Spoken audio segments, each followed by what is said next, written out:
Taba ng bangus guys, oh.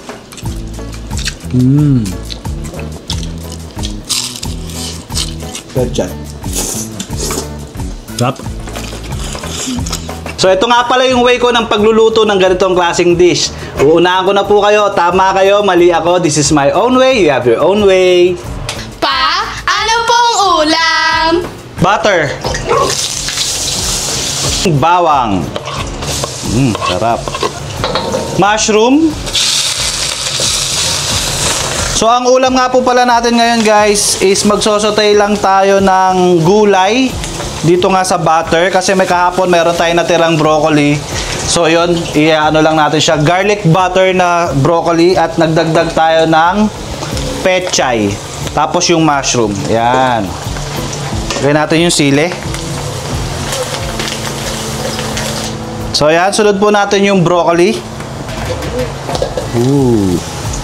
Lagay po tayo ng oyster sauce. Seasoning. Asin. Pepper. Lagay tayo ng tubig. Yun, konti lang.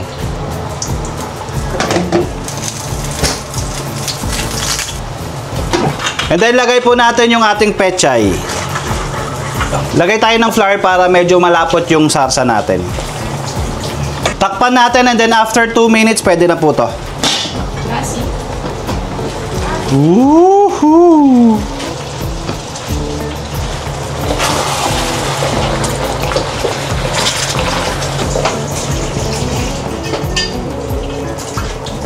Yun o, buttered garlic broccoli with pechay and mushroom. Sarap! So ito nga pala yung way ko ng pagluluto ng ganitong klaseng dish. Uunahan ko na po kayo. Tama kayo, mali ako. This is my own way. You have your own way. Pa, ano pong ulam? O ito mga anak, garlic butter broccoli with pechay and mushroom. At pritong daing na bangus. Tara, kain na to!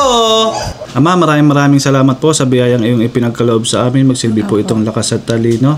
Mabigyan mo rin po ng masaganang pagpapala ang aming mga mahal sa buhay. Gayon na rin po ang aming mga tagapanood. Ama, patawarin niyo po kami sa aming mga pagkakasala. Gayon na rin po, patawarin mo ang iyong mga anak. Ama, pakibantayan niyo po kami. Gayon na rin po ang aming mga mahal sa buhay. Gayon na rin po ang aming mga tagapanood. Hinihiling po namin ang lahat ng ito sa pangalan ni Jesus, aming tagapagligtas. Amen. Kain na to! Pechay. Broccoli. Sarap. Taba ng bangus guys, oh.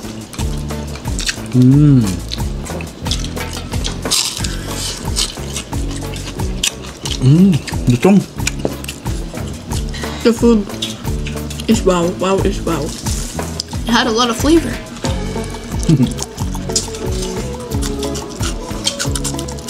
Rabbit. Jelly.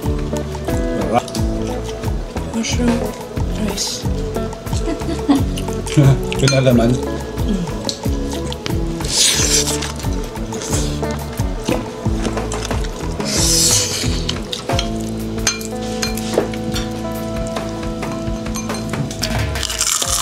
What is that? Wow! Sarap na nga. Yeah.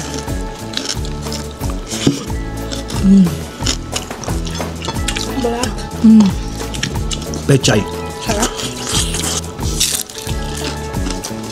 Thank you, Lord!